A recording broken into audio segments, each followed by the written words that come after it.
कि अभी जो टॉपिक जो आपको पढ़ा रहे हैं ना, देखेंगे सबसे पहले टॉपिक का नाम है आपका स्वतंत्र क्षेत्रीय राज। ठीक है, ये काफी अधिक इंपॉर्टेंट टॉपिक माना जाता है।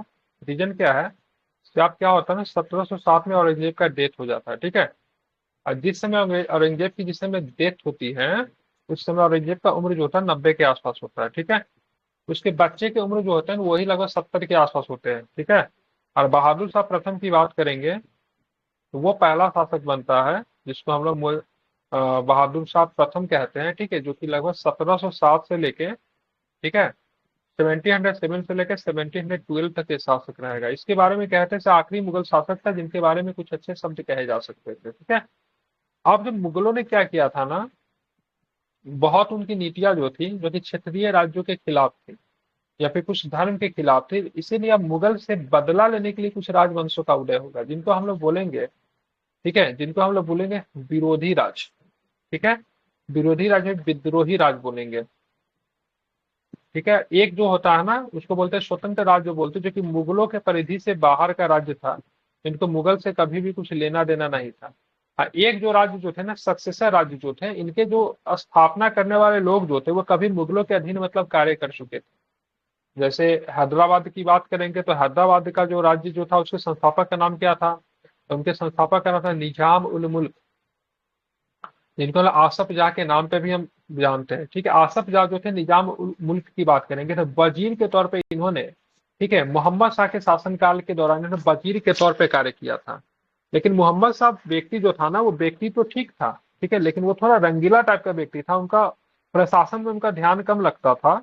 वो नाच गान और थोड़ा सा शराब वगैरह इस समय ज्यादा ध्यान लगाते थे। और निजाम उल मुल्क की बात के बहुत ही वरिष्ठ व्यक्ति थे और बहुत ही बेहतरीन व्यक्ति थे और बहुत अच्छे तरीके से शासन व्यवस्था की समझ रखते थे। जब इनको समझाते थे मोहम्मद शाह, तो पहली बात तो मोहम्मद शाह इनका सुनता नहीं था। अब मोहम्मद शाह के लोगों ने मतलब क्या किया, कुछ कान भरना शुरू कर दिया। ये व्यक्ति कहीं ना कहीं आपकी सत्ता को चुनौती देगा। तो निजाम उल मुल्क जो था इसको बोला से, सॉरी क्या नाम था, मोहम्मद शाह ने बोला से आप जो है ना सूबेदारी संभालिए। ठीक है, उसके बाद ये नाराज हो जाते हैं, दक्कन में चले जाते हैं। दक्कन में जाने के बाद, ठीक है, हैदराबाद स्वतंत्र राज्य की स्थापना कर देते हैं 1700, कब, तो 1724 में। ठीक है, तो मुगलों का अधीन ही मतलब कार्य करते थे निजाम उल मुल्क का, इन्होंने एक स्वतंत्र राज्य बना दिया। ठीक है, लेकिन ध्यान में रखना ये स्वतंत्र राज्य जो बना, जिसको सक्सेसर राज्य करेंगे, उत्तराधिकारी राज्य कहेंगे, तो मुगल के अधिकारियों के द्वारा ही बनाया गया था। लेकिन इन्होंने कभी भी मुगलों का विद्रोह नहीं किया, फिर उनका विरोध नहीं किया, समय समय पे उनको पैसे वगैरह देते गए। अब मुगलों के द्वारा, मुगलों के साथ इनका संबंध जो था दोस्ताना संबंध था, मुगलों को बड़ा भाई की तरफ मानते थे। बंगाल में भी सेम कंडीशन था। मुर्शिद कुली खान बंगाल के सूबेदार थे। ये जब मुगल जब कमजोर होता तो इन्होंने 1707 में 1717 में बंगाल राज्य की स्थापना कर दी। ठीक है, जिसका शुरू में राजधानी जो था ढाका था, लेकिन ये मुर्शिदाबाद राजधानी लेकर आते। ठीक है, सेम कंडीशन आपका अवध में भी हुआ। अवध में भी जो काम करने वाले जो थे उनका नाम था बुहरान उल मुल्क। ठीक है, जिनको शहादत खान कहते हैं। ठीक है, ये बुहरान उल मुल्क, ठीक है, या फिर शहादत खान या फिर बाद में निजाम उल मुल्क या फिर किनकिलिज खान, ये दोनों के दोनों किसके समकालीन थे, तो मोहम्मद शाह रंगीला बादशाह के समकालीन थे। ठीक है, तो शहादत खान को मोहम्मद शाह ने उपाधि दी थी, बुहरान उल मुल्क की उपाधि दी थी, और ध्यान में रखना है। और साथ में क्या नाम है, हैदराबाद के संस्थापक निजाम उल मुल्क की उपाधि किसे मिली थी, तो किनकिलिज खान की मिली थी। ध्यान में रखना, इंपॉर्टेंट है। ठीक, किसने दिया था, तो मोहम्मद शाह ने ही दिया था। ठीक है, ध्यान में रखना। ये तीनों ने मतलब अपने नवीन राज्य की स्थापना की। लेकिन ये राज्य जो स्थापित हुए उत्तराधिकारी राज्य, इन्होंने कभी भी मुगलों को क्या किया, विद्रोह नहीं किया। उनके दोस्त बने रहे, उनके अच्छे मित्र बने रहे। जब जब जरूरत होती थी बुरहान उल मुल्क भी मतलब मुगल का मदद करते थे। और कौन मदद करते थे, तो निजाम उल मुल्क भी मदद करते थे। इन्होंने सबसे ज्यादा मदद कब किया, तो ध्यान में रखना है, कब किया था, करनाल के युद्ध के दौरान। जहां पे करनाल का युद्ध किससे संबंधित है, मोहम्मद शाह और किससे, कौन था करनाल के युद्ध नादिर में, नादिर नादिर शाह। शाह। ठीक है, तो नादिर शाह जब भारत पे आक्रमण करता है तो उस समय इंपॉर्टेंट रोल अदा करने वाले जो होते हैं, तो निजाम उल मुल्क होते हैं और बुरहान उल मुल्क होते हैं। क्योंकि नादिर शाह ने जब दिल्ली पे जब आक्रमण किया, तो ये तो बेचारा गाना सुनने में बिजी था। ठीक है, इनको मतलब थोड़ा सा संगीत वगैरह से काफी प्यार था, तो इसने उतना ध्यान ही नहीं दिया। यार इतनी बड़ी मुगल फौज है, नादिर शाह कर क्या लेगा। लेकिन नादिर शाह ने बहुत ही बुरी तरीके से कुछ ही घंटे में बहुत बड़ा मुगल सेना को पराजित किया और मोहम्मद शाह को बंदी भी बना लिया। ठीक है, जब मोहम्मद शाह बंदी बन गए, मुगल शासक बंदी बन गए, तो निजाम उल मुल्क ने मतलब शहादत खान को बताया। व्हाट्सएप फेसबुक डेट टाइम नहीं था, पत्र गया होगा, तो निजाम उल मुल्क ने शहादत खान को बोला से जाइए देखिए क्या दिक्कत है, मोहम्मद शाह को मतलब क्या कीजिए, तो मतलब नादिर शाह से मतलब क्या कीजिए, मुक्त करवाइए। ठीक है, क्योंकि मुगल शासक था और नादिर शाह ने उसको बंदी बना लिया था। लेकिन शहादत खान को डांट के भगा दिया नादिर शाह, उनकी बात नहीं बनी। ठीक है, तो अब जाके कौन व्यक्ति गया छुड़ाने के लिए, तो छुड़ाने के लिए गया निजाम उल मुल्क। और निजाम उल मुल्क ने नादिर शाह के साथ समझौता किया कि साहब हम आपको 2 करोड़ रुपया देंगे। ठीक है, और 2 करोड़ रुपया लेकर आप हिंदुस्तान को छोड़ के आप निकल जाओगे। ठीक है, 50 लाख रुपया तब आपको दिया जाएगा जब आप नादिर शाह किसको छोड़ देगा, मोहम्मद शाह को छोड़ देगा और हिंदुस्तान की सीमा से, ठीक है, हिंदुस्तान को छोड़ के जाने लगेगा। जैसे आप हिंदुस्तान का सीमा से बाहर निकल जाओगे 50 लाख रुपया और दे दिया जाएगा। जैसे वे ईरान पहुंचेगो तो 1 करोड़ रुपया और दे दिया जाएगा। ठीक है, इस तरह की संधि किसने की थी, निजाम उल मुल्क ने संधि की थी। देख रहे हैं आप यहाँ पे निजाम उल मुल्क जो किसकी मदद कर रहा है, मुगलों की मदद कर रहा है। तो इसने अपने नया राज तो बना लिया, लेकिन मुगलों का कभी भी इन्होंने क्या किया, विरोध नहीं किया। ठीक है, ये सारी चीजें हो गई। नादिर शाह खूब खुश। लेकिन यहाँ पे ये बात किसको मतलब खल गई, तो शहादत खान को ये बात खल गई, क्योंकि शहादत खान जो था ये भी मुगलों के अधीन काम करता था। और क्या नाम था ये निजाम उल मुल्क की बात की, ये भी मुगलों का, हाँ, दोनों समकालीन ही था, दोनों का एज एक ही जैसा था, दोनों एक दूसरे का कंपटीटर समझता था। तो यहाँ पे इसको लगा, शहादत खान को लगा से अरे हम गए, हमारी बात तो नहीं सुना नादिर शाह ने, निजाम उल मुल्क ने उसे मतलब क्या किया, उसको मतलब कुचला लिया है, फिर उसको अपनी बात बना लिया। तो कहीं ना कहीं से मुगल के बीच में फिर सारे राज्य में ये व्यक्ति श्रेष्ठ हो जाएगा। ठीक है, इसने क्या किया, शहादत खान ने बनी बनाई चीजों पे, ठीक है, नादिर शाह के कान भर दिया। ठीक है, कि आप मूर्ख हो, आप 2 करोड़ रुपया लेकर हिंदुस्तान को छोड़ के जा रहे हो, अगर दिल्ली पे आक्रमण करते हैं तो 2 करोड़ के तुलना में आपको कई 100 करोड़ मिलेगा। ठीक है, नादिर शाह भी हो गया मतलब कंफ्यूज, जैसे 2 करोड़ लेके ही वो वापस आया, दिल्ली पे आक्रमण करेगा तो बहुत ज्यादा पैसा मिलेगा। जहां ये व्यक्ति जो था करनाल में, ठीक है, करनाल के आसपास क्या था, उसे घेरा डाल के बैठा, उसने दिल्ली के ऊपर आक्रमण कर दिया। ठीक है, अब इधर से ये व्यक्ति भी कंफ्यूज, कौन, निजाम उल मुल्क से हमने 2 करोड़ रुपए में बात कर दिया था, इस व्यक्ति ने दिल्ली के ऊपर आक्रमण किया, क्यों किया। और दिल्ली के ऊपर आक्रमण हुआ, उसके बाद दिल्ली पे इन लोगों ने महीनों तक लूटा। लेकिन शुरुआती कुछ दिन में ना दिल्ली में इनको कुछ भी नहीं मिला। अब नादिर साहब फिर हो गया परेशान से, 2 करोड़ रुपया पहले मिल रहा था वो भी मुझे नहीं मिलेगा, अब किस मुंह से पैसा मांगेंगे, क्योंकि मैंने दिल्ली के ऊपर चढ़ाई कर दी है, मुझे पैसा तब मिलता जब हिंदुस्तान को मैं छोड़ के जाता। तो ऐसे कंडीशन में इस व्यक्ति को चढ़ाया किसने था, शहादत खान ने चढ़ाया था। ठीक है, इसने शहादत खान को लिया टारगेट में से। ठीक है, तुम तो बोला था से 2 करोड़ से बहुत पैसा मिलेगा, लेकिन यहाँ पे तो पैसा तो है नहीं। अगर मुझे, ठीक है, तुमने जितना बताया था अगर मुझे नहीं मिला तो मैं अवध के ऊपर चढ़ाई करूंगा और सारा पैसा वसूलूंगा तुमसे। ठीक है, शहादत खान का इमेज जैसा भी हो, लेकिन अपने जनता के सामने इनका इमेज बहुत अच्छा था। ठीक है, ध्यान रखना, जनता के सामने इनका इमेज बहुत अच्छा था, जनता में काफी अधिक लोकप्रिय थे। ये बात शहादत खान को बहुत खल गई, सी व्यक्ति तो आपको मेरे राज्य के ऊपर आक्रमण मिलेगा, इस दुख से शहादत खान ने कर लिया सुसाइड। तो ये भी पूछा जाता है शहादत खान ने क्या किया था, आत्महत्या किया था। ठीक है, ध्यान में रखना। उसके बाद कुछ दिन और दिल्ली वगैरह को जब अच्छे तरीके से जो लूटपाट किया गया, तो इनको बहुत अधिक जो सरकारी संपत्ति नहीं हाथ लगे, तो इन्होंने नागरिकों को लूटना शुरू किया और बहुत अधिक पैसे की संपत्ति हाथ लगती है। और साथ में आप देखोगे तो क्या था उसका, मयूर सिंहासन। ठीक है, मयूर सिंहासन को भी नादिर शाह, जिसमें आपको देखोगे तो क्या था उसमें, कोहनूर हीरा था, उसको भी उठा के ले जाता है। ठीक है, तो हाँ, तो इस तरह की चीजें जो थी, ठीक है, होती है। ठीक है, ध्यान में रखना, इस तरह की चीजें जो थी होती है। ठीक है, अब यहाँ पे मैंने बताया नवीन राज। नवीन राज में मराठा राज्य था, सिख राज्य था, जाट राज्य था, अफगान राज्य बना। ठीक है, अभी नवीन राज्य जो थे ना, ये जो थे मुगलों के बड़े कट्टर शत्रु थे, क्योंकि मराठा को मुगलों ने परेशान कर रखा था। औरंगजेब के शासनकाल में, शिवाजी के शासनकाल में मराठा से बड़ा परेशान था। मराठे के शिवाजी के 2 2 पुत्रों की हत्या करने का श्रेय इस व्यक्ति को जाता। शिवाजी के पुत्र जो था साहू को जो था, उसको औरंगजेब ने कैद करके रखा। तो मराठा तलाश कर रहे थे मुगल कब कमजोर होता है, मुझे बदला लेने का मौका मिलेगा। और इनको ये अवसर मिला after the death of Aurangzeb. ये मतलब मुगलों को एकदम क्या कहते हैं, नचनी नाच जो होता है ना, गाँव देहात में कहावत, उसको करवाते हैं। ठीक है, दूसरा जो था सिख राज्य जो था, सिख राज्य भी था, इनके 2 2 गुरुओं की हत्या जो थी मुगलों ने करवाई थी। गुरु तेग बहादुर की हत्या जो थी औरंगजेब ने करवाया था। एक और गुरु अर्जुन देव की हत्या जहांगीर ने करवा दी थी। तो ये भी वेट कर रहा था सब मुगल कब कमजोर होगा, अब मुझे इनसे बदला लेने का मौका मिलेगा। तो ये भी मतलब क्या होता है ना, मुगलों के खिलाफ होते हैं। एक जाट राज्य जो था, चूड़ामन बदन सिंह ने अब देखोगे दिल्ली के आसपास जाट राज्य की स्थापना करते, ये भी मुगलों के बहुत अधिक विद्रोही थे। इन्होंने अकबर के कब्र जो था सिकंदरा में, उसको इन लोगों ने लूट लिया था, ठीक है। एक अफगान राज्य जो था, ठीक है, रोहिला भी कहते हैं इनको, ये भी जो थे मुगलों के विद्रोही थे। एक नया राज्य बना स्वतंत्र राज्य में, आप देखोगे जिसको बोलते हैं मुगलों के डायमेंशन से बाहर का राज्य, जिसमें मैसूर था, केरल था, राजपूत राज्य था।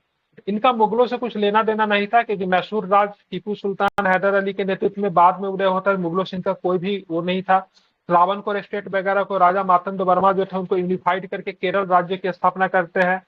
इनका भी मुगलों से कुछ लेना देना नहीं था। राजपूत राज्य की बात करेंगे तो अकबर के समय का राजपूत राज मत समझिएगा, बाद में बना था, इनको भी मुगलों से कुछ लेना देना नहीं था, ठीक है। तो ये तीन तरह का राज्य का उत्पन्न होता है after the decline of Mughal, ठीक है, जिसको हम लोग बोलते हैं पूर्ववर्ती मुगल, ठीक है। तो पूर्ववर्ती मुगल की बात करिए कब से प्रारंभ होगा, तो ये आपको ध्यान में रखना कब से शुरू होता है, after the death of Aurangzeb. कब होता है औरंगजेब का डेथ? तो 1707 में। 1707 के बाद एक शासक मिलेगा जिसको बहादुर शाह प्रथम कहता है। आई थिंक उसका नाम मुअज्जम था, ओरिजिनल नाम ध्यान में नहीं आ रहा। बहादुर शाह प्रथम और भी एक निकनेम था। ये एकमात्र शासक जो था जो कैपेबल था। इसके बाद जो भी उनका उत्तराधिकारी है सबके सब कमजोर, नालायक और निकम्मा ही निकला मुगल का, ठीक है। इसको मुगल के जो भी उत्तराधिकारी थे वो मतलब क्या थे, सक्षम नहीं थे। और वैसे कंडीशन में इन सारे राज्यों को मौका मिल गया, ठीक है, कि अच्छे से जिनको बदला लेना था वो बदला लेना शुरू कर दिया। जिनको स्वतंत्र राज्य स्थापित करना था उन्होंने स्वतंत्र राज्य स्थापित किया। समझ रहे हैं ना। तो ये सारी चीजें जो थी बैकग्राउंड में थी, इस तरह के स्वतंत्र क्षेत्रीय राज्य का उदय होता है, ठीक है। तो ये मैंने एक आपको क्या बताया, एक आपको बैकग्राउंड बता दिया से किस तरीके से चीजें चल रही है।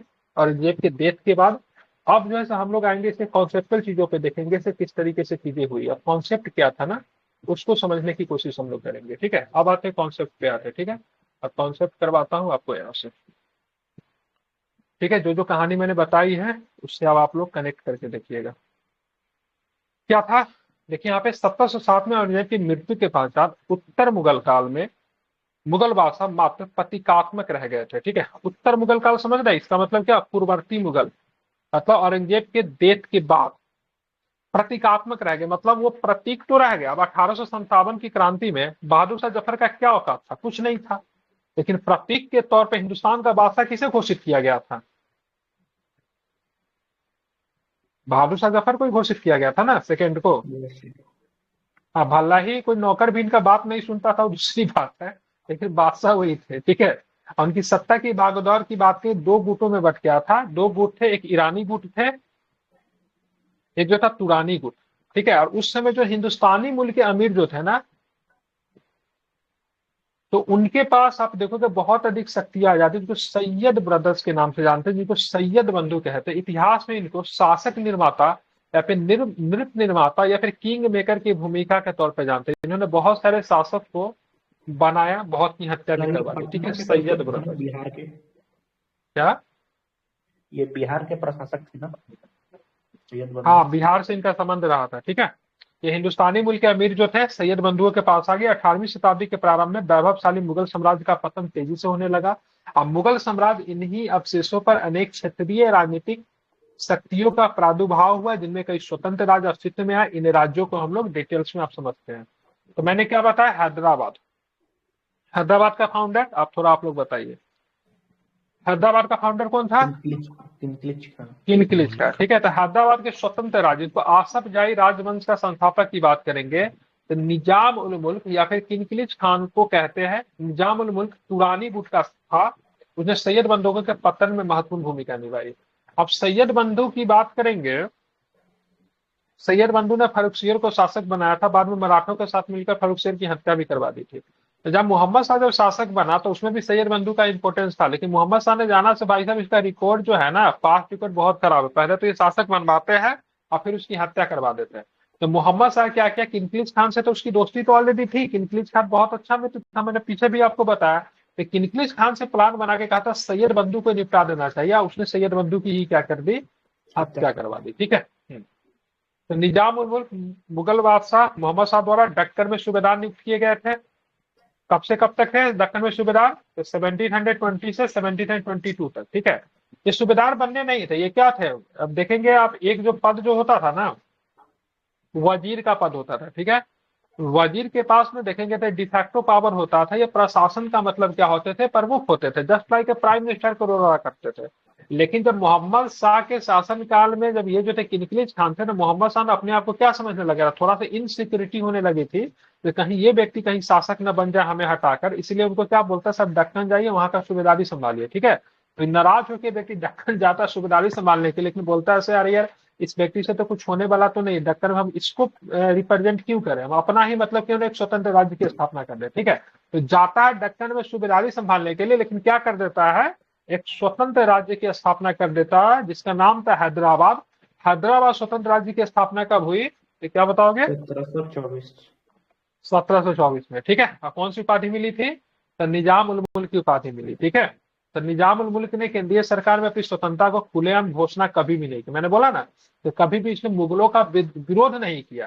ठीक है, कभी भी स्वतंत्रता की खुलेआम घोषणा नहीं की, मतलब मात्र एक व्यवहार में स्वतंत्र शासक के रूप में कार्य किया। न तो मुगलों ने भी इनको परेशान नहीं किया, मुगल भी होता ना परेशान करता, अरे तुमको तो भेजे तो सूबेदारी करने के लिए, तुम स्वतंत्र राज्य कैसे स्थापित कर लिया, तो मुगलों ने भी इनको परेशान नहीं किया, इसने भी मुगल को भी कभी तंग नहीं किया, मतलब म्यूचुअल अंडरस्टैंडिंग था। ठीक है, टैक्स तो तो नहीं ठीक है लगाया यार, हुआ। कोई दिक्कत नहीं है ना, ठीक है, हाँ तुम जो है सो अपना चलाओ अपना अलग राज, कोई दिक्कत नहीं है, लेकिन हाँ मेरे खिलाफ कभी विरोध मत करना था। मुगल को बड़े भाई की तरफ मानते थे, मुगल भी इनको क्या किया, थोड़ा सा अब अपर कैसे हैंड दे बेहतर रखा रहा। था। हाँ बिल्कुल भी एक दूसरे में अंडरस्टैंडिंग थी। ठीक है, निजाम उनको अच्छा शासक इसलिए माना जाता है, हिंदुओं के प्रति इनकी नीति जो थी उदार थी, क्योंकि इनका जो दीवान का नाम था पूरन चंद्र था।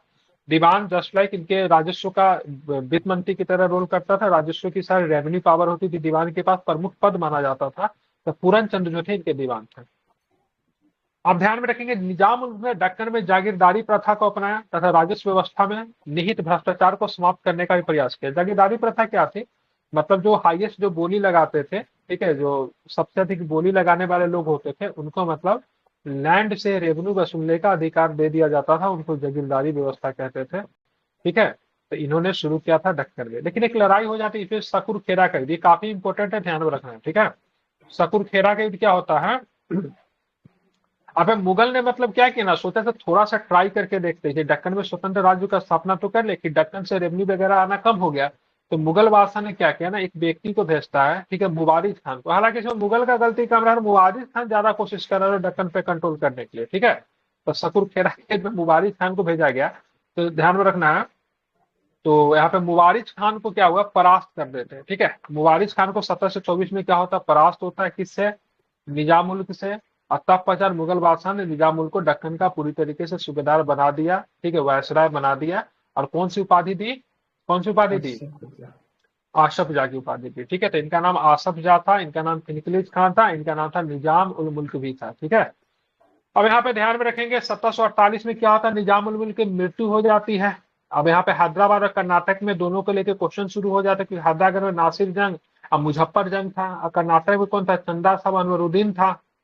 दोनों का दोनों उत्तराधिकारी बनना था, एक तरफ साला बहनोई था, तो एक तरफ मतलब पिता पौत्र ही था, पिता पौत्र नहीं कह सकते, चाचा था, एक पौत्र था। ठीक है, ध्यान में रखेंगे, तो दोनों के बीच में झगड़ा शुरू हो जाता है। और इसका फायदा किसने उठाया, किसने उठाया इसका फायदा, अंग्रेज और तो उसके अंग्रेज एवं फ्रांसीसी। फ्रांसीसियों ने। मैंने इसीलिए बोला से उसमें जो दे दिया ना, ये टॉपिक को पहले देना चाहिए था, उसके बाद इस टॉपिक को देना चाहिए, लेकिन इसमें सही दिया है, उसमें थोड़ा उल्टा कर दिया। हालांकि मैं जो पढ़ाऊंगा ना तो उसमें थोड़ा ज्यादा शॉर्ट है, तो दोनों का कनेक्ट करके पढ़ाऊंगा। ठीक है, अब आते कर्नाटक में क्या क्या चीजें हुई थी। कर्नाटक मुगल दक्कन का एक सूबा था, कर्नाटक के नायब सूबेदार को कर्नाटक का नवाब कहा जाता था, हालांकि चलता था ये हैदराबाद से ही।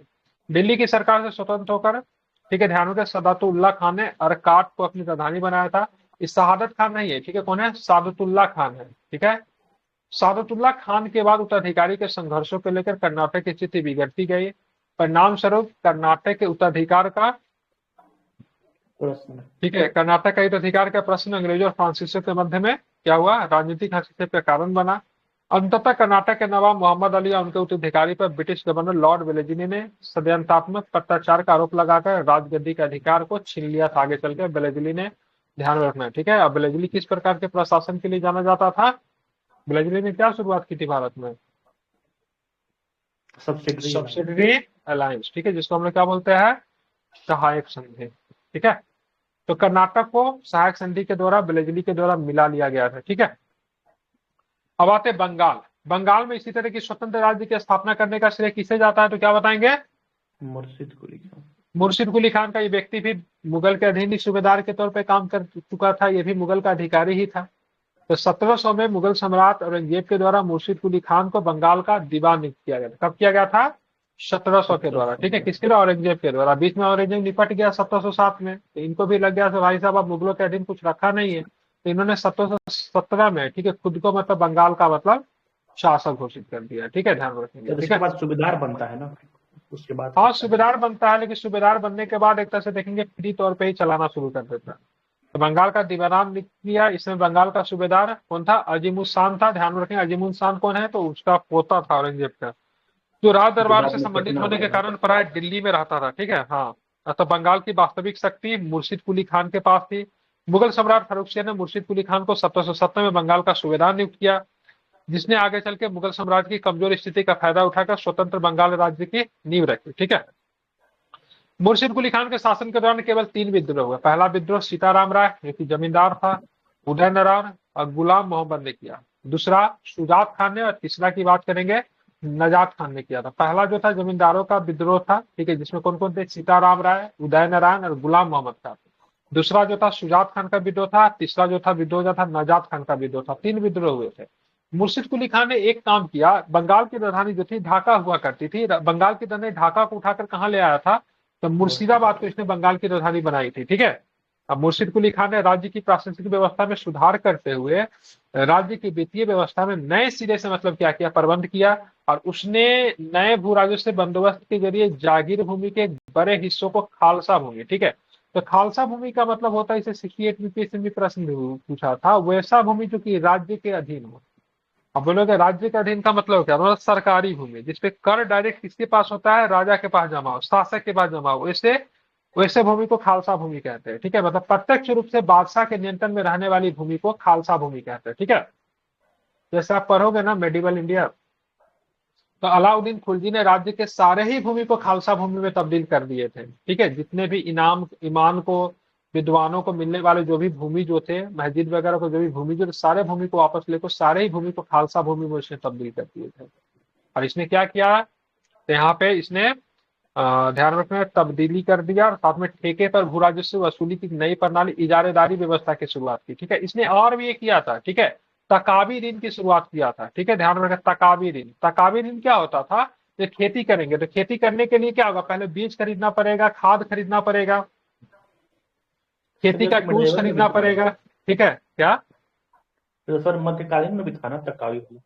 हाँ, इसके समय मोहम्मद बिन तुगलक के समय था, हाँ, ठीक है। पंडित के समय। मोहम्मद बिन तुगलक के समय भी था। तो इसने तकावी ऋण शुरू की। इसमें क्या होता है ना, जो खेतीहर जो होते थे, किसान जो थे, उनको पहले पैसे दे दिया जाए, ठीक है, 500 रुपया लो, तुम अपना बीज खरीदो, ठीक है, अपना किसान क्या क्रेडिट बोला, कार्ड। खाद खरीदो, सामान खरीदो। हाँ, केसीसी जैसे जिस तरीके से काम करता है, जब तुमको कृषि में प्रॉफिट होगा तो पैसा तुम क्या करना? लौटा देगा। तो इससे क्या होगा? खेती को बढ़ावा मिलता था।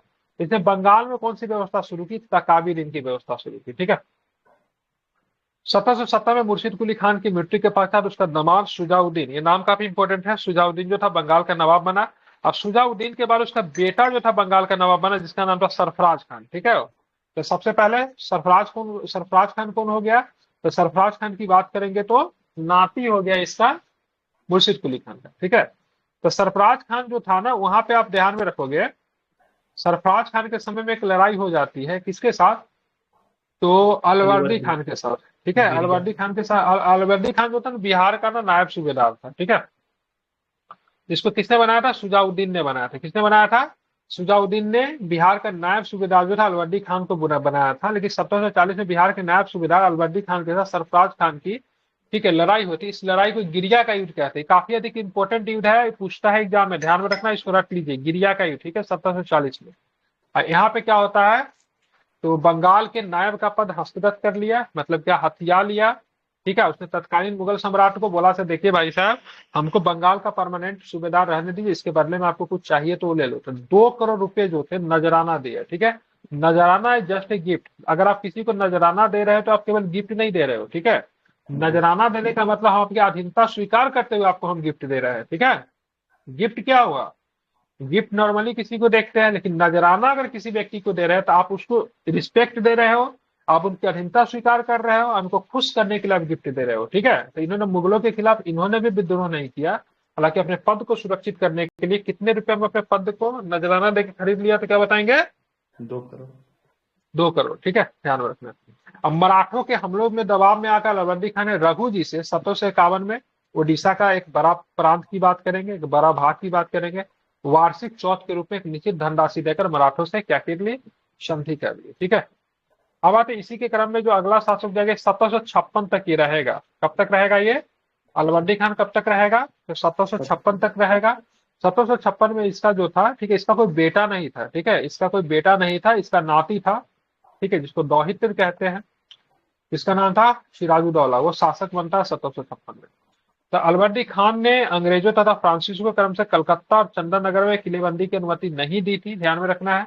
अलाउद्दीन खान ने, ध्यान में रखना है, यूरोपियों की तुलना किससे की थी? तो मधुमक्खियों से की थी। उनका कहना था यदि इन्हें न छेड़ा जाए तो ये शहद देगी, किंतु अगर छेड़ा जाए तो ये काट काट कर क्या करेगी? मार डालेगी। ये भी पूछता है। और 1756 में अलाउद्दीन खान की मृत्यु के बाद उसका नाती जो था, पुत्री का पुत्र दौहित्र जो था, जिसका नाम क्या था, वो शासक बना, नवाब बना। क्या नाम था उसका? तो सिराजुद्दौला। सिराजुद्दौला के कई दुश्मन थे। सिराजुद्दौला के कोई दुश्मन जो थे, देखिए दुश्मन भी दो तरह का होता है। एक प्राकृतिक दुश्मन होता है, एक दुश्मन जो आप लोग बनाते हो उसको बोलते हैं। ठीक है, अब प्राकृतिक दुश्मन में सिराजुद्दौला का दुश्मन कौन था? तो सबसे पहले जो था मीर जाफर। मीर जाफर कौन था? उसका मौसा सेनापति। हाँ, उसका मौसा था। ठीक है, मौसा भी था और बंगाल के सेना में वो सेनापति भी था। ठीक है, तो मीर जाफर जो था काफी एजेड था, लगभग उसकी एज 70 के आसपास थी। वो अपने आप को शासक समझता था और बनना भी चाहिए था, दामाद भी था वो। ठीक है, तो वो नहीं बना, तो इसके वजह से उसका दुश्मन हो गया। ठीक है, उसका सिराजुद्दौला की 3 मौसी और थी, उसमें से एक मौसी जो थी इसका नाम था घासीटी बेगम, वो भी इसकी शत्रु था।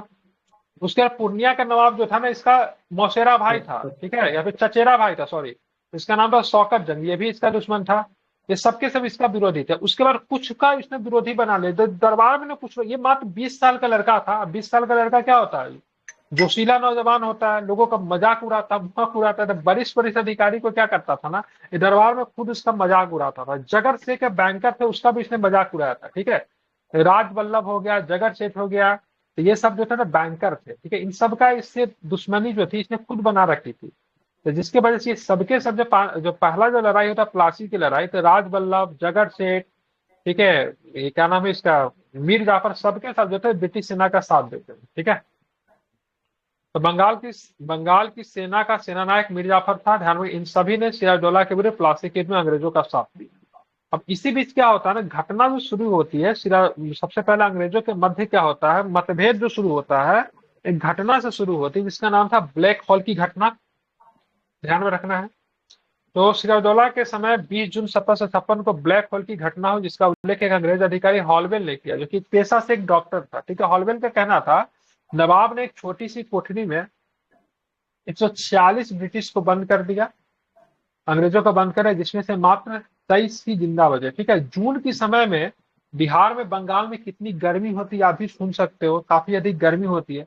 और वैसे कंडीशन में छोटे से कोठरी में बंद करके रखना, वो भी ब्रिटिश को, जिसको बहुत ही हैरेस क्लाइमेट में रहने का आदत भी नहीं होता है, तो जाहिर सी बात है काफी लोग मारे गए हम, ये तो सच है। लेकिन जिस प्रकार का कोठरी था उसमें 123 146 लोग फिट ही नहीं आ सकते थे। ठीक है, लेकिन फिर भी ऐसा लिखा है। ऐसा इसलिए भी कुछ लोग लिखते हैं क्योंकि यहाँ पे पहला बार ऐसा था जहां पे सिटिंग नवाब की हत्या की गई थी। ठीक है, इस चीज को जस्टिफाई करने के लिए ये इस प्रोपेगेंडा। तरह की, ठीक है, हाँ, प्रोपेगेंडा स्टोरी बनाई गई थी। ठीक है, तो सिराजुद्दौला ने 1757 में प्लासी की युद्ध में अंग्रेजों से संघर्ष किया, जिसमें उसकी पराजय हुई। प्लासी की युद्ध के बाद अंग्रेजों का बंगाल पे कब्जा तो नहीं हुआ, किंतु कठपुतली नवाब मीर जाफर बनाए जाने से उसे मनचाहा अधिकार मिल गया। ठीक है, पपेट शासक बना देता है, जिसका नाम क्या था, उसका नाम क्या था, तो मीर जाफर था। ये भी आपको ध्यान में रखना चाहिए, इंपॉर्टेंट है, भूलेंगे नहीं। ठीक है, अब मीर जाफर ने, इतिहासकारों ने क्लाइव का गिदड़ की पदवी दी है। तो क्लाइव का गिदड़ किसे कहते हैं? मीर जाफर को कहते हैं। लेकिन मीर जाफर को भी लग गया तो भाई साहब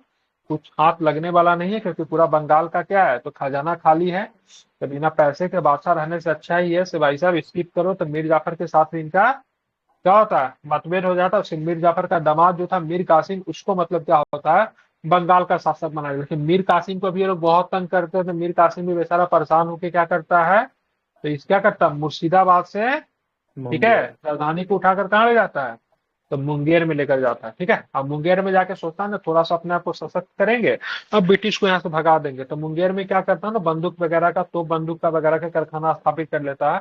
और किससे इसकी दोस्ती हो जाती है, तो फ्रेंच आर्मी से इसकी दोस्ती हो जाती है। ठीक है, तो फ्रेंच के साथ दोस्ती कर लेता है। यार ब्रिटिश को पता चलता तो काफी गुस्सा आता, सारे हम तुमको शासक बनाया, तुमको सारी सुविधा दी, तुम मेरे खिलाफ ही मतलब षड्यंत्र रच रहे हो।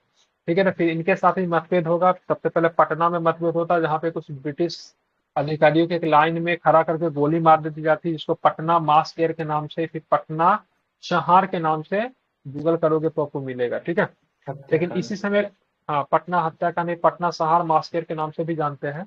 22 अक्टूबर 1764 के समय बक्सर के युद्ध में बंगाल के अपदस्थ नवाब जिनका नाम था मीर कासिम, अवध के नवाब जिनका नाम था शुजाउद्दौला, मुगल बादशाह जो थे उनका नाम था शाह आलम द्वितीय की संयुक्त सेना का अंग्रेजी सेना से क्या हुआ, भिड़ंत हुआ, जिसमें अंग्रेज विजयी हुए। इसमें अंग्रेजी सेना के नेतृत्व कौन कर रहे थे, हेक्टर मंटो। हेक्टर मुनरो कर रहे थे। ठीक है, बाद में क्या होता है, बेचारा क्लाइव जो था चला गया था वापस। ठीक है, लेकिन जब उनको पता चला से कि हमारे, ठीक है, क्रांतिकारियों ने क्या किया, एक साथ मतलब तीन तीन सेना को परास्त कर दिया, और काफी खुश हुआ, बोला सारे ये तो बहुत अच्छा काम किया। लेकिन परास्त करने के बाद इन लोगों से संधि किस प्रकार से करना है, क्योंकि इन लोगों ने हेक्टर मुंडो वगैरह ने परास्त तो कर दिया, लेकिन संधि करने का पॉलिटिकल आइडिया नहीं था। तो सबने पत्र लिखा से साहब आप वापस आइए, तो इन लोग कैसे संधि किस तरीके से करना, संभालना कैसे, मुझे कुछ आइडिया नहीं था। 1764 में युद्ध होता, 22 अक्टूबर 1764 को। इलाहाबाद की संधि 65 में इसलिए होती है क्योंकि क्लाइव को लंदन से आने में काफी वक्त लगता है। ठीक है, क्योंकि वो कहाँ चला गया रहता है ना, वो कहाँ बहुत पहले चला गया रहता है। ठीक है, तो वहां से वापस आने में उसको काफी अधिक समय लगता है। इसीलिए आप देखोगे तो थोड़ा सा संधि में क्या होता है, डिले होता है। 1765 में दो संधि की जाती है, एक 12 को, एक 16 को। क्या 12 क्या है, तारीख क्या है, 12 16, महीना कौन था, अगस्त। अगस्त को। ठीक है, पहली संधि जो थी अवध के नवाब के साथ होती है, दूसरी संधि की बात करेंगे मुगल बादशाह के साथ होती है। ठीक है, अब यहाँ पे देखिए बंगाल के नवाब की बात करेंगे तो 1717 में स्वतंत्र राज्य बना था। 27 तक मुर्शिद कुली खान, मुर्शिद कुली खान के बाद उसका दामाद बना था शुजाउद्दीन, 27 से लेकर 39 तक। 39 के बाद सरफराज खान बना था, जो कि शुजाउद्दीन का क्या था, पोता था, शुजाउद्दीन का बेटा था, सॉरी, मुर्शिद कुली खान का पोता हुआ, नाती मतलब। और उसी के बाद क्या, 1740 में गिरिया का युद्ध होता है ना, गिरिया का युद्ध। तो गिरिया के युद्ध में क्या होता है, सरफराज खान पराजित होता है, सत्ता किसके हाथों में आती है, अलवर्दी खान। फिर अलवर्दी खान 1756 तक रहेगा, फिर 1756 में सिराजुद्दौला साहब आएंगे, मात्र 1 साल तक रहेंगे, फिर इनकी भी कहानी समाप्त हो जाएगी। फिर मीर जाफर आएंगे 1757 से 1760 तक, इनके साथ बात नहीं बन पाएगी। फिर मीर कासिम आएंगे। ठीक है, मीर कासिम के साथ और भी बात नहीं बनेगा, 60 से लेकर 60 तक फिर से मतलब मीर जाफर को बना देगा। ठीक है, तो मीर जाफर को बनाएगा, ध्यान रखिए, 1763 से लेकर 65 तक। लेकिन एग्जाम में प्रश्न क्या पूछेगा सो समझ लीजिए, पूछेगा बक्सर के युद्ध के दौरान, ठीक है, बंगाल का शासक कौन था, तो क्या बताओगे, मीर जाफर। फिर गलती, गलत हो गया। ठीक है, नजमुद्दौला। ठीक है, इसीलिए मैंने बोला इसको याद रखने के लिए। ठीक है, तो बक्सर के युद्ध के दौरान, ठीक है, बंगाल का शासक कौन था, तो नजमुद्दौला था। ठीक है, ध्यान में रखना। ठीक है, मीर सर कासिम वो को तो सत्ता से हटा दिया गया था। वो सर जो समझौता हुआ सर तब था ना वो नजमुद्दौला, युद्ध के समय तो मीर ये जाफर ही था। हम्म। नजमुद्दौला ही मैंने देखा कई जगह पे इसका आंसर लेते हुए, पर चेक कर लेना आप। ठीक है, जब नजमुद्दौला ही मैंने देखा इसका आंसर लेते हुए। ठीक है, 1 मिनट। मीर जाफर, एक बार चेक कीजिएगा इसका आंसर, क्या मैंने कहीं पे नजमुद्दौला पढ़ा था। ठीक है, तो ये नजमुद्दौला था, इसे इलाहाबाद के संधि के समय तो ये था ही। ठीक है, ठीक है, मीर जाफर, ठीक है, मीर जाफर ही होगा। इलाहाबाद के संधि के समय नजमुद्दौला, तो कहीं तो मैंने नजमुद्दौला के बारे में पढ़ा था, एक बार चेक कीजिए तो इसका क्या है। और अंतिम कौन होगा, तो सैफुद्दौला। ठीक है, ध्यान रखिए, क्योंकि 1770 तक मतलब ये रहते हैं। ठीक है, तो ये कुछ शासक के नाम थे, इसको आपको क्या रखना है, ध्यान में आपको रखना है। ठीक है, सर नजमुद्दौला फरवरी में बना था 1765 में। फरवरी 1765 में, अच्छा, ठीक है, तो मीर जाफर होगा। ठीक है, चलिए अब हम आते अवध। अवध, फिर मुझे लगा था तारीख इसमें मिस्टेक है। तो अवध के स्वायत्त राज्य का संस्थापक कौन था, तो क्या बताएंगे, शहादत खान, क्या नाम था इनका? तो शहादत खान, ठीक है। और शहादत खान को कौन सी उपाधि दी गई थी? बुरहान। तो बुरहान उल मुल्क की उपाधि दी गई थी, ठीक है। 1722 में अवध का सूबेदार बनाया गया था। कालांतर में उसने स्वतंत्र राज्य करना प्रारंभ कर दिया। शहादत खान ने, आप देखोगे तो 1723 में नया बंदोबस्त, ठीक है, रेवेन्यू सेटलमेंट लागू किया। कहा जाता है कि उचित भू लगान लगाकर बड़े जमींदारों के जुल्मों से बचाकर उसने किसानों की हालत को बेहतर किया था, इसलिए अवध में काफी अधिक लोकप्रिय शासक था, ठीक है। मुगल सम्राट मोहम्मद शाह ने सादत खान से 7,000 का मनसब और बुरहान मुल्क की उपाधि भी प्रदान की थी। 1739 में, ठीक है, ध्यान में, मुगल बादशाह मोहम्मद शाह ने नादिर शाह से लड़ने के लिए सादत खान को दिल्ली बुलाया था, ठीक है। लेकिन ये थोड़ा सा ना, ये थोड़ा सा नादिर शाह के कुछ कांड भर दिया था, इस वजह से लोग इससे नाराज भी हो गए थे, ठीक है, जो कि मैंने बताया भी। और 1739 में सादत खान की मृत्यु भी हो जाती। मृत्यु क्या हुआ था, बताया था ना क्या हुआ था, क्या किया था इसने? उसका कान भरा था नादिर शाह का, या फिर तो उस पर हमला मृत्यु कर किस दिया वजह था। से हुआ था? आत्महत्या कर लिया था, ठीक है। तो 1739 में इसने आत्महत्या कर लिया था, ठीक है। उसके बाद उसका भतीजा, ध्यान रखेंगे, दामाद, जिसका नाम था मंसूर खान, जिसको हम लोग सफदरजंग के नाम से जानते हैं, ठीक है। दिल्ली में, लखनऊ में इस जगह के नाम से भी मिलेगा, सफदरजंग जगह का भी नाम है, ठीक है। अवध का नवाब बनाया गया, ठीक है। हाँ, सफदरजंग के समय में अवध में लखनवी तहजीब विकसित हुई, ठीक है, जो कि देखते हैं लखनवी तहजीब होता है ना, उसका ये नहीं बोलते लखनवी तहजीब, देखेगा काफी अधिक थोड़ा उर्दू में लोग शायराना तरीके से बात करते हैं, तो सफदरजंग के समय ही विकसित हुई थी, ठीक है। सफदरजंग ने सत्रह सौ हॉस्पिटल अड़तालीस में हॉस्पिटल भी है सफदरजंग सर। हाँ बिल्कुल। सफदरजंग 1748 में मुगल बादशाह मोहम्मद शाह से वजीर का पद प्राप्त किया। इसी कारण सफदरजंग को नवाब वजीर के नाम से भी जाना जाता है, ठीक है। इसके साथ ही उसे इलाहाबाद का प्रांत भी दे दिया गया। सफदरजंग का मृत्यु 1754 में होता। उसके बाद उसका पुत्र जो था शासक बना, ध्यान में रखना, क्या नाम था? सुजाउदौला। ये सुजाउदौला नाम क्यों इंपॉर्टेंट है? क्योंकि किस युद्ध में पार्टिसिपेट करता है सुजाउदौला? बक्सर। बक्सर के युद्ध में पार्टिसिपेट करता है, ठीक है, ध्यान रखना है, ठीक है। और इसने अपने शरण किसने दिया था? तो भगोरा मुगल बादशाह शाह आलम द्वितीय को शरण दिया था, जिसका नाम क्या था? अली गौहर था, ठीक है। इसने शरण दिया था, ठीक है। जब यहाँ पे देखिए पानीपत के तृतीय युद्ध जब होता है ना, तो यहाँ पे जो थे मराठों जो थे, विश्वास राव और साथ में सदाशिव राव भाव जो थे, सुजाउदौला से सहायता मांगते हैं, देने के लिए तैयार भी हो जाता है, ठीक है, मराठों का समर्थन हम देंगे। लेकिन बाद में जो था से, क्या नाम था इसका, अहमद शाह अब्दाली धर्म का वास्ता दे देते हैं, आप एक मुसलमान होके अब एक मराठे को कैसे सपोर्ट कर सकते हैं, ठीक है, जो कि इस्लाम के हमेशा खिलाफ ही रहा। तो सुजाउदौला जो था बाद में, ठीक है, किसे सपोर्ट कर देता पानीपत के तृतीय युद्ध में मराठों के खिलाफ? अहमद शाह अब्दाली को। किसे? अहमद शाह अब्दाली को सपोर्ट करते थे, ठीक है। तो पानीपत के तृतीय युद्ध में सुजाउदौला ने किसे सपोर्ट किया? तो अहमद शाह अब्दाली को, ठीक है। अब अंग्रेजों के विरुद्ध बक्सर के युद्ध की बात करें, 1764 में सुजाउदौला ने बंगाल के अपदस्थ नवाब मीर कासिम का साथ दिया। सुजाउदौला की मृत्यु के पश्चात अवध का अगला नवाब बना आशिकुद्दौला बना, ठीक है। आशिकुद्दौला के समय एक प्रश्न पूछा जाता है, ठीक है।